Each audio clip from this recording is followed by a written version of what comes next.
Blessed Lenten season, everybody, and Tony here with my review of Richard Strauss's Intermezzo, which I saw at the Deutsche Oper Berlin. The conductor was Sir Donald Runnicles, the production was done by Tobias Kratzer, the sets and costumes were done by Rainer Zellmeyer, the videographers were Jonas Dahl and Janitz Baby, the lights were handled by Stefan Woinke, the dramaturg was Jörg Königsdorf, and the assistant director was Silke Zense. I mainly encountered Richard Strauss's Intermezzo by complete chance ever since I was a tween researching a lot about opera. And what I seem to notice about Intermezzo is that it is chiefly a lyrical comedy in the vein of the Rosenkavalier, Arabella, and its successor Capriccio. What I noticed about the title of Intermezzo is that one of the chief characters, as well as a good chunk of the characters,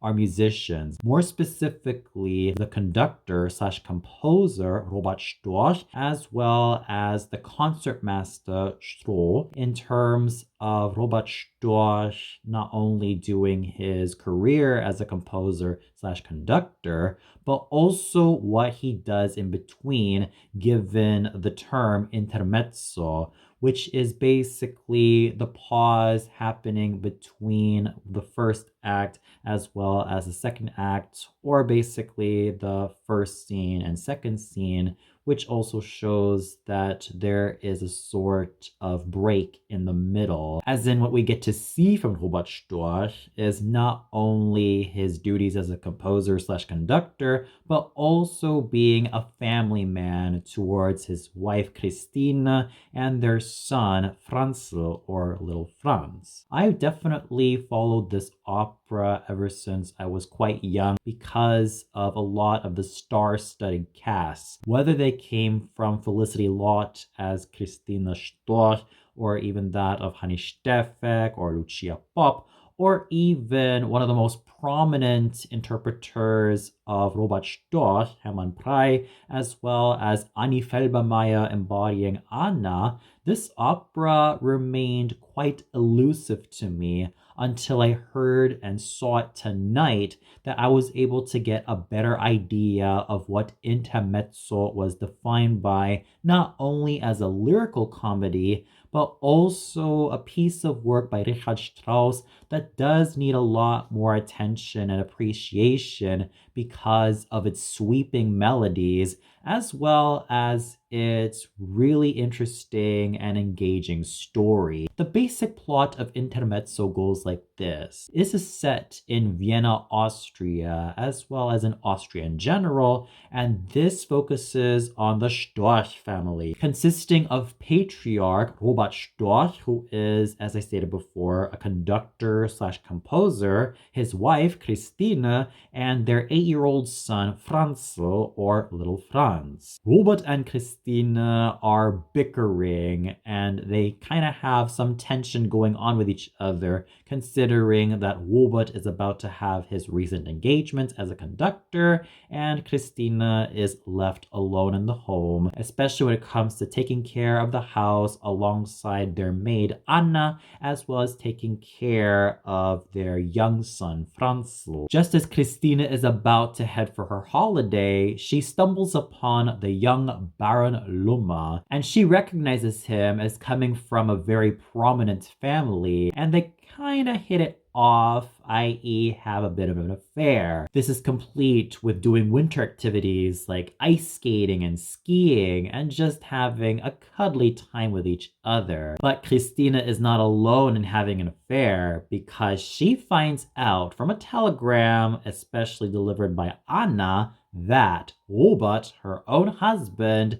is seeing another woman by the name of Mieze Maya. This infuriates Christina to the point where she wants a divorce from him, while Robert Storch is playing scat, or a card game, alongside his fellow musicians, including the orchestra master Stroh, as well as the singer or bass singer, along the many other men involved with the orchestra and opera. He also receives news from the concertmaster Stroh that Christine is very aware of his affair with Mieze Maya. This too infuriates him, as he feels that this is a misunderstanding, so he rushes home back to Vienna, and both husband and wife confront each other. Robert confronts Christina about her affair / fling with Baron Lummer, while Christine confronts Robert about his little fling with Mieze Maya. That is until Baron Lummer is about to depart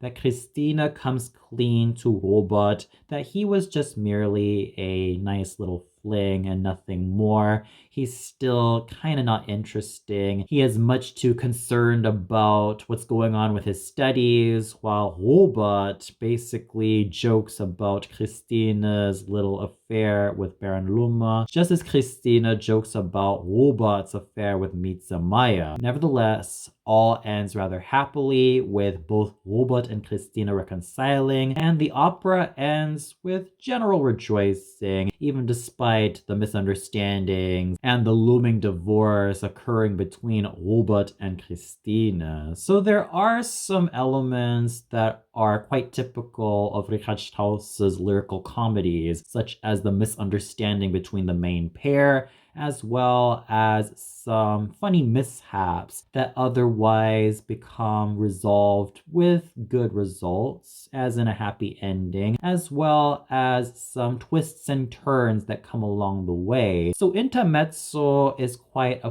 fun opera, in my opinion, and that needs a whole lot more love given the music as well as its colorful cast of characters. And now we get to the production, which I thought was pretty interesting in its execution, but mixed in terms of its overall aesthetic. Tobias Kratzer and the crew transport the action from 19th or 20th century Vienna, Austria to, let's say, the Austria or Berlin of the 21st century, which is also heightened by the presence of smartphones as well as a taxi that has reminded me of the many taxis that I have been seeing during the times I am out and about in Berlin. On top of that, there's also the use of the opera's title, Intermezzo, to show Donald Runnicles and the orchestra playing the interludes before each scene starts, as if to drive home that there is a little break for the main players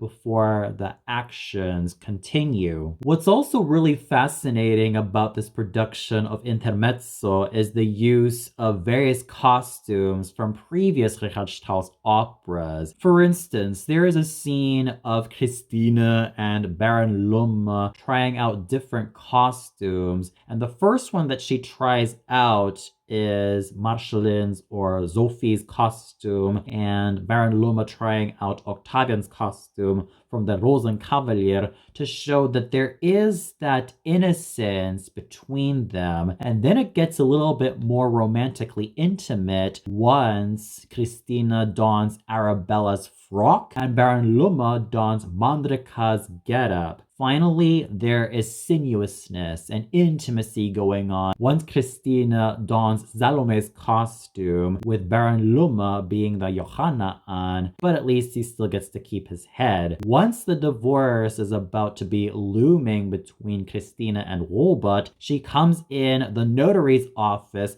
dressed as Elektra. So these homages, let alone affectionate references to the previous Richard Strauss operas, were quite fascinating and fun, given that they did help me appreciate those operas a lot more. And speaking of the previous Richard Strauss operas, i.e. the Rosenkavalier, Arabella, Salome, and Elektra, there are also various clips of those operas being shown, especially when it comes to Maria Kolba as Salome, Leonie Rezanek as Elektra, Gwyneth Jones as the Marschallin, Lucia Popp as Sophie, Brigitta Fassbender as Octavian, and even the recent production of Arabella starring Seria Kubiak as Arabella and Elena Zalagova as Zdenka. Therefore, Tobias Kratzer's production of Intermezzo does play around with diegesis and non-diegesis. Diegesis in the form of having the characters interact with each other within their space and time, as well as their overall environment, and non-diegetic because of how it diverges from the main action, especially when it switches from Donald Runnicles conducting the orchestra to having Robert Storch conduct his orchestra, and even having the orchestra pit totally empty with music sheets flying all over the place. Not to mention the references and homages to previous Richard Strauss operas such as the Rosenkavalier, Arabella, Salome, and Elektra being put to very interesting use. This is also to heighten Christina as this diva, or someone who wants to sing opera a lot more professionally, rather than just being known as, oh, she is the conductor's / composer's wife. So she does have that dream, given that her husband has been organizing orchestras as well as rehearsing with various singers, hence the use of various costumes from the different operas. And once she gets the chance to sing of her love for her husband, she essentially becomes his muse, despite her being very hesitant about it. She nevertheless ends up tuning into her husband's work, and she kind of ends up being more humbled at the end of the opera. On top of that, there's also the use of modern technology, such as when Franzl sits way too near the television to see Robert Storch emerge from his automobile to be greeted by a huge public, as well as make his presence known as the conductor who will lead the orchestra / performance tonight. It is still kind of interesting in terms of the direction that he has taken with this opera,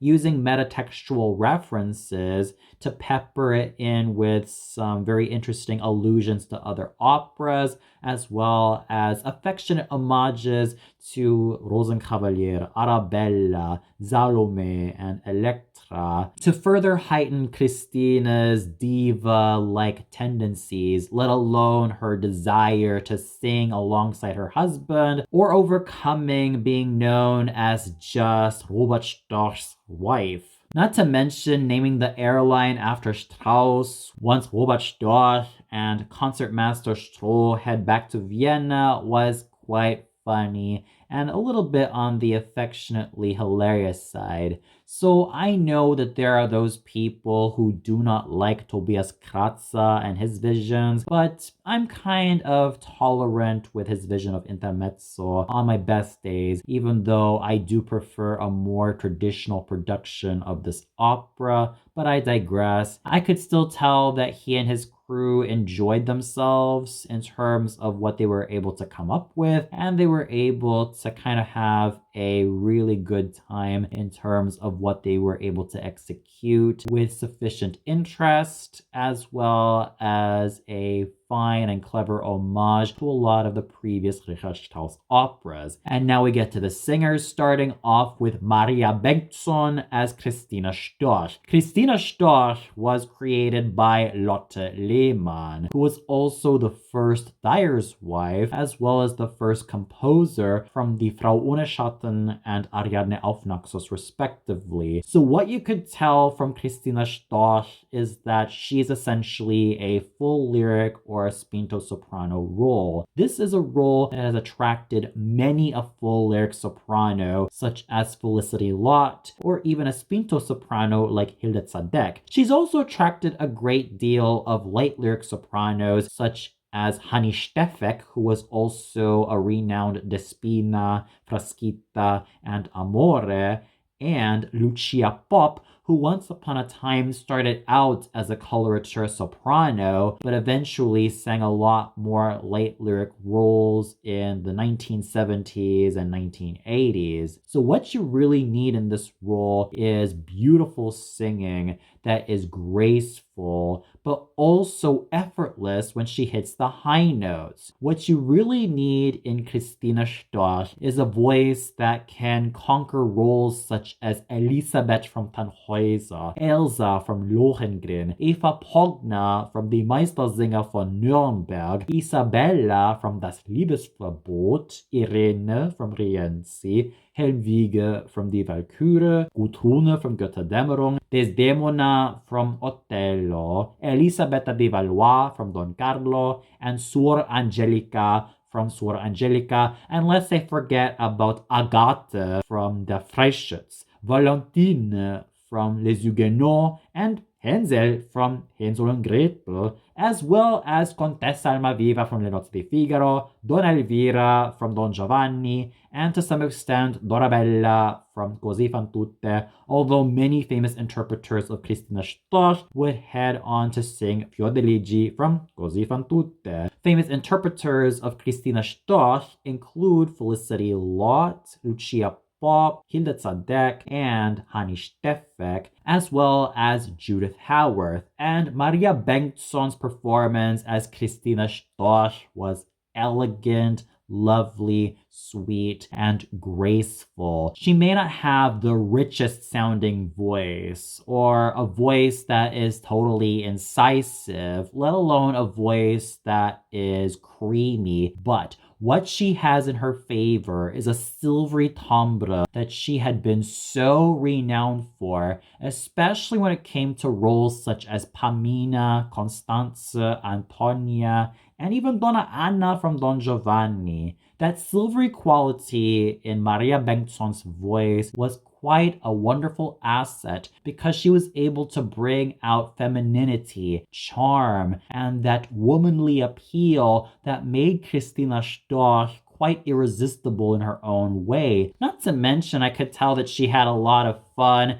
being in all those different costumes and imbued the role of Christine with that diva-like charge as well as that interest that made me thoroughly engaged with her performance as this composer's / conductor's wife. Sure, she could use a lot more chest tones as well as coordinated chest tones, but what I managed to hear from her voice is that she was also well coordinated from head voice to chest voice, and she definitely used her vocal assets to her great advantage. On top of that, her high notes were as always silvery and sheen-like. They may not be the most powerful, let alone the most magnetic of high notes, but she was able to sing all of her notes with pure abandon, and she definitely made a beautiful and strong impression on me as Christina Storch. Singing the role of her maid Anna was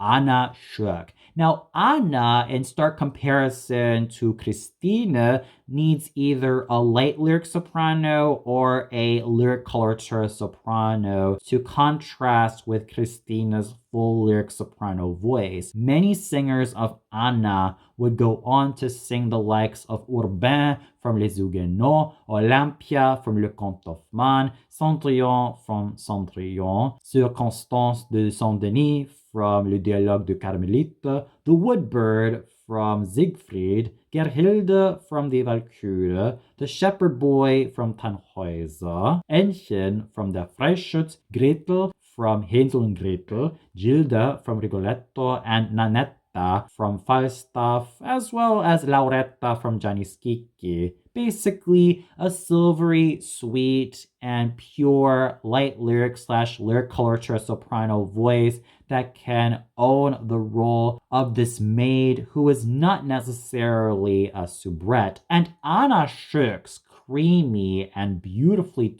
toned full lyric / light lyric soprano voice was a welcome treat. I've mainly followed her career by name only, as I was astounded at the number of roles she could sing, whether it's Antonia from Le Conte of Man, Pamina from Die Zauberflöte, and basically combining full lyric soprano roles with light lyric soprano roles. I was thoroughly hooked with what she was able to accomplish. She was also able to accomplish that type of independent nature about Anna and did not make her too much of a soubrette-like role. She was able to stand on her own 2 feet as a performer, and for that, her vocal and theatrical prowess made her thoroughly brilliant. I'll still encourage her to develop her chest tones as well as her coordinated chest tones to ensure that her voice remains as clear as ever. But as she was tonight as Anna, she delivered spunk, grace, beauty, and charm to make the role work in her favor. Nadine Secunde was a fun notary's wife. This character part might seem quite thankless, but it still needs either a full lyric soprano or a spinto soprano to make the role work effectively. Famous interpreters of the notary's wife include Ray Woodland, Judith Hellwig, and Cecilia Reich, especially where Ray Woodland is concerned, given her experiences of singing a lot of great roles from the Queen of the Night to Mimi to Venus from Tannhäuser. In fact, a great deal of notaries' wives would also go on to sing Chrysothemis, such as in the case of Judith Hellwig, when she sang that role in 1950 or way earlier than that alongside Annie Konecny as Elektra at the Wiener Staatsoper, and even to some extent Mariana Leitmitzerin from Der Rosenkavalier, Arabella from Arabella, and Alicia Ford from Falstaff, as well as Manolesco by Puccini and Giorgetta from Il Tabarro. Basically a soprano who could have a go at either both the full lyric soprano and the spinto soprano repertoire. And Nadine Secunde had a fabulous and charismatic stage presence as the notary's wife. Sure, her voice does show some signs of wear and tear, but what she was able to do with this role is absolutely brilliant and engaging vocal acting. She was able to bring in that type of mature quality to her voice to make the notary's wife work in her favor, and she did so with charisma, charm, and a whole lot of fun. Resi was sung by Lilith Daftian, and Resi, much like her Italian counterparts, Barbarina, as well as the page boy from Rigoletto, and I also dare not forget about the first boy from Die Zauberflöte and Voglinde from Das Rheingold and Götterdämmerung. She does need a soubrettish light voice to make this role, let alone ingenue, come to life, and Lilith Daftian's light, silvery, and sweet lyric colored soprano voice was a great asset at making Resi an absolutely charming character and a really lovable one at that. So I definitely salute Lilith Daftian for her superb work as Resi. The chamber singer, or Kammersänger, was sung by Tobias Kratzer, and this role does need a strong basso profondo who could also work well with comedy and not just have an imposing basso profondo voice. There are a good chunk of singers who sang the Kammersänger, or the opera singer, who also managed to do roles such as Osmin from Die Entführung aus dem Serail, Il Commendatore from Don Giovanni, Sarastro from Die Zauberflöte, the Grand Inquisitor from Don Carlo, Fafner from both Das Rheingold and Siegfried, Titurel from Parsifal, as well as many other great roles for a basso profondo, and Tobias Kratzer's strong, handsome, and dashing stage presence was absolutely amazing as the opera singer. His formidability in terms of his voice and his manner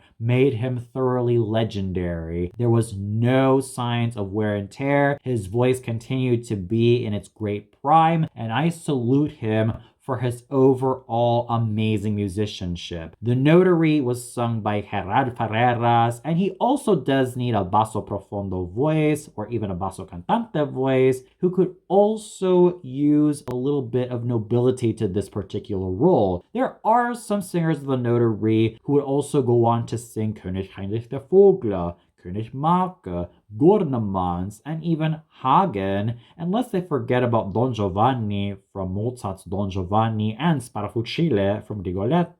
Basically, what you do need in the Notary is a plush and strong basso cantante slash basso profondo voice, which Gerard Ferreras accomplished so handsomely. That handsome tone in his voice, as well as his handsome stage presence, made him a wonderfully engaging singing actor, and his vocal work was thoroughly brilliant from beginning to end. Joel Allison was a handsomely sung commercial official, and what you do need in this role is a voice that could also handle the likes of Klingsor from Parsifal, or Wotan from Das Rheingold, and even the Dutchman from The Fliegende Holländer, but also add in some humor to make this role come to life, such as the one found in Don Prudencio from Il Viaggio a Rams, which Joel Allison managed to accomplish with ease,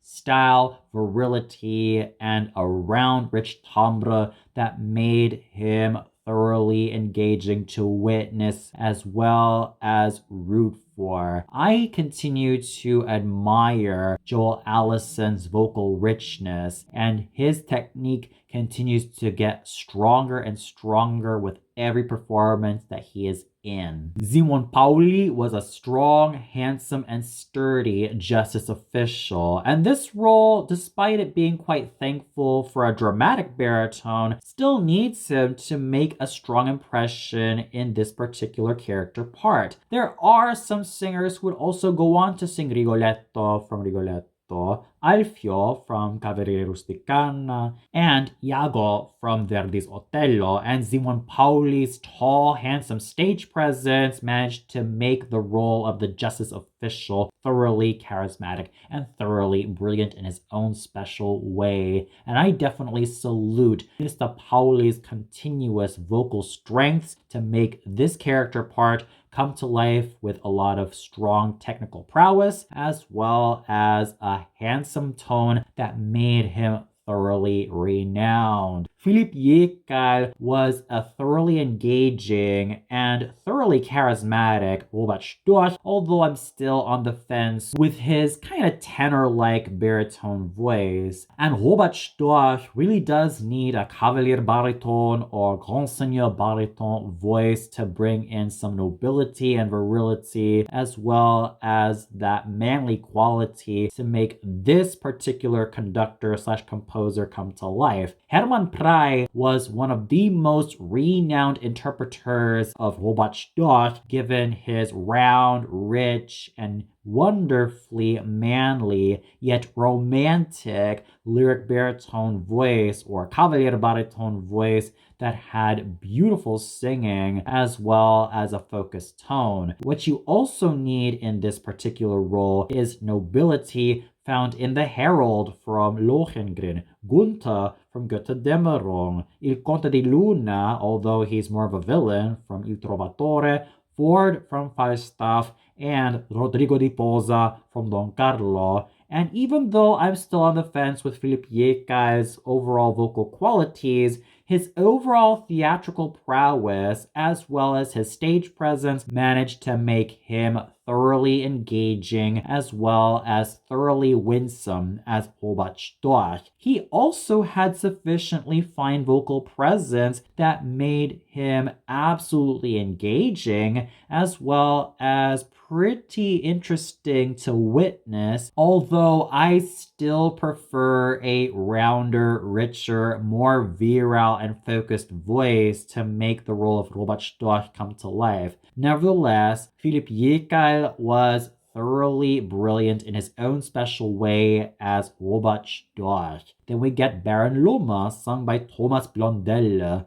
Whether this role can be sung by a spinto tenor or a lyric tenor, or in some cases a dramatic tenor, or even a character tenor, this role really does require a lot of great vocal acting in terms of combining a dashing quality to this particular role, as well as a certain steeliness that makes his voice all the more present throughout the orchestra. There has been no shortage of singers singing Baron Lumme who would go on to sing Loge from Das Rheingold, Walter von der Vogelweide from Tannhäuser, and even to some extent Parsifal from Parsifal, Calaf from Turandot, Don José from Carmen, and even the young Siegfried from Wagner's Siegfried. And Thomas Blondelle was thoroughly engaging as Baron Lumme, even though his voice did show some signs of looseness because of how he has a go at a lot of the more dramatic tenor roles. Nevertheless, his overall charisma and his vocal presence did make him a thoroughly engaging singing actor, and he was able to imbue Baron Lumme with awesome charisma and a brilliantly charismatic stage presence that made him thoroughly inviting. Finally, there's Clemens Bieber as the concertmaster Stroh, and Stroh does need a character tenor or a light lyric tenor who could embody this role with great comic timing as well as equally wonderful musicianship. There are some singers of Kapellmeister Stroh who would also sing the likes of Mime from both Das Rheingold and Siegfried, and even to some extent Froh, also from Das Rheingold, as well as the shepherd from Tristan und Isolde, or even the sailor from that very opera, as well as Heinrich der Schreiber from Tannhäuser, and even to some extent Alfredo Germont from La Traviata, Tamino from Die Zauberflöte, as well as many other fine roles for a light lyric tenor. And if we're also talking about character tenor roles, then there are also some singers who would also have a go at Andres from Berg's Wozzeck. And Clemens Bieber's overall vocal manner and his overall discipline made him a thoroughly engaging singer as Kapellmeister or Concertmaster Stroh. His trademark lyric tenor voice continues to sing and soar with ease and elegance, as well as a certain handsomeness that showed that he was an evergreen singer who also brought a great deal of interest, nuance, and style to every role that he had been singing for many years. He never wavered, and for that, I salute Clemens Bieber as a fine singer, performing the role of Kapellmeister Stroh. So overall, the singing was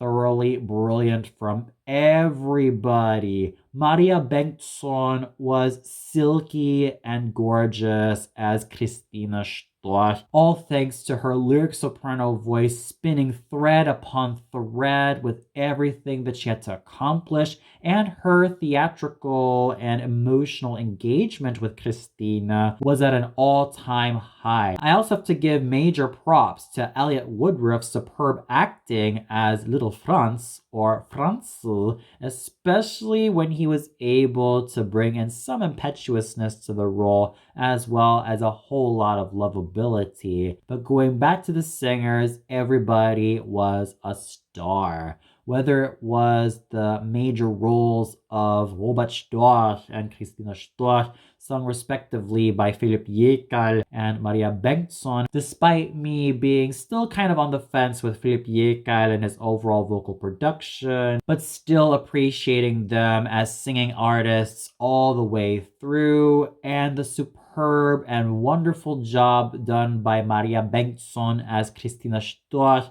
was able to be a wonderful treat, all thanks to her trademark silky lyric soprano voice. The superb contributions done by Anna Schürk's creamy and gorgeous Anna, Nadine Secunda's wonderfully rollicking vocal acting as the notary's wife, Lilith Daftian being so silvery, sweet, and sparkling as Resi. Tobias Kratzer's resonance as the opera singer or Kammersänger. Gerard Ferreras being just as resonant and handsome as the notary. Joel Allison being such a consummate singing actor as the commercial officer. Simon Pauli's tall and handsome stage presence being put to absolutely amazing use as the justice official. Thomas Blondel being such a fine and wonderfully engaging singing actor as Baron Loma,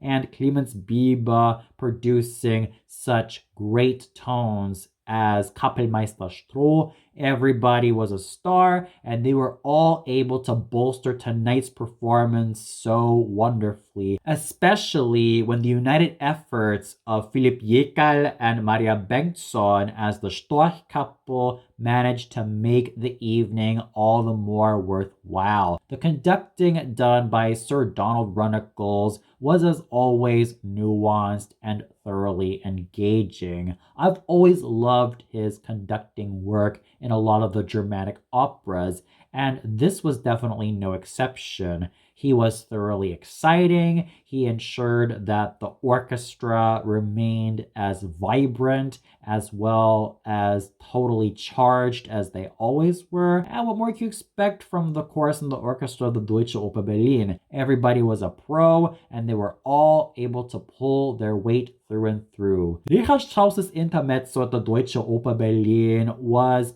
quite a fun and engaging ride, even though Tobias Kratzer's vision of this opera can seem rather hit or miss, especially to those who prefer a more traditional production. But for those who are open-minded, especially for those who could spot the references to other Richard Strauss operas, you might give this a go. But also please stay for the singing found in the likes of Maria Bengtsson as Christina Storch and Anna Schurk as Anna, especially since those two managed to sing up a storm among all the women involved, unless they forget about Thomas Blondel and Clemens Bieber doing such superb jobs as Baron Loma and Kapellmeister Stroh respectively, and I dare not forget about the fine vocal acting accomplished by Philipp Jekyll as Robert Storch.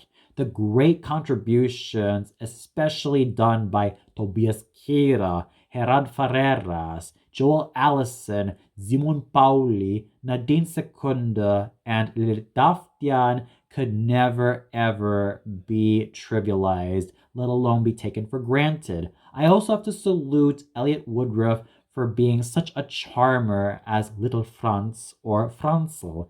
It was a united effort from everybody, and they were able to bolster tonight's performance of Richard Strauss's Intermezzo with a lot of charm, interest, as well as major performing passion. And for those of you who caught this production of Richard Strauss's Intermezzo at the Deutsche Oper Berlin, what'd you think of it? Did you enjoy Tobias Kratzer's production, let alone vision of Richard Strauss's Intermezzo? Was there a favorite moment that you love to keep coming back to, or one that you were in high favor of? Did you find the production really appealing to your eyes, as well as the use of the videos and even some of the effects as well? You also enjoy the singing, especially accomplished by Maria Bengtsson as Christine and Anna Schurk as Anna? Or did you feel like everything about this performance of Richard Strauss's Intermezzo was not to your liking? Please let me know in the comments below. Well, that's it for my review of Richard Strauss's Intermezzo at the Deutsche Oper Berlin. Tune in next time for my review of Maria Mottoligina's Richard Strauss concert, also at the Deutsche Oper Berlin. So until then, blessed Lenten season, everybody.